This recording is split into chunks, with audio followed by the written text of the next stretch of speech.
नमस्कार. माझं नाव आहे पूनम. तुम्हाला व तुमच्या परिवाराला महाशिवरात्रीच्या हार्दिक शुभेच्छा.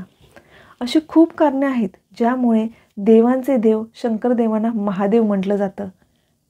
ते सगळ्याच गोष्टी सांभाळून घेतात, म्हणून तर त्यांना भोलेनाथही म्हटलं जातं. आणि ह्या भोलेनाथाकडून शिकण्यासारख्या भरपूर गोष्टी आहेत. जसे ते महायोगी आहेत, तसेच ते तांडवही करतात.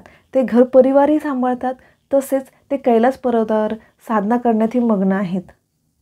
चला तर मग बघूया अशा कोणत्या गोष्टी आहेत जे महादेवाकडून आपण शिकल्यानंतर आपलं पूर्ण आयुष्य बदलून जाईल. तुम्हाला माहीत आहे का, समुद्र मंथनाच्या वेळी अमृत मिळवण्यासाठी देव आणि दानव यांच्यात युद्ध चालले होते. त्याच वेळी समुद्रातून विषसुद्धा बाहेर पडले होते.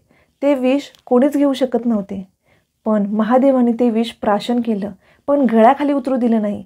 त्यामुळे त्यांचा कंठ निळा झाला होता. तेव्हापासून नीलकंठ हे नाव प्रसिद्ध झाले. यातून आपण काय शिकतो? यातून आपण हे शिकतो की बऱ्याचदा आपल्या आयुष्यात आपल्याला नेगेटिव्हिटीला सामोरं जावं लागतं.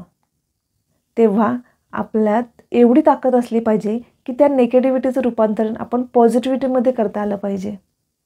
तुम्हाला हे माहीत आहे का, महादेवाची पूजा सर्व देवदेवताही करतात आणि राक्षसही. तसेच पंडितही त्यांची पूजा करतात आणि अघोरी तांत्रिकसुद्धा. यावरून आपण काय शिकतो? हे की महादेव कधीच धर्म, जात, उच्च नीच अशा गोष्टींमध्ये भेदभाव करत नाही. मग आपण कोण आहोत या गोष्टींमध्ये भेदभाव करणारे? महादेव या शब्दाचा शाब्दिक अर्थ सर्वात महान देवता किंवा सर्वश्रेष्ठ देवता असा होतो, जो आदी आहे आणि अंतही. तरीही या गोष्टीचा महादेवांना कधीही गर्व नाही.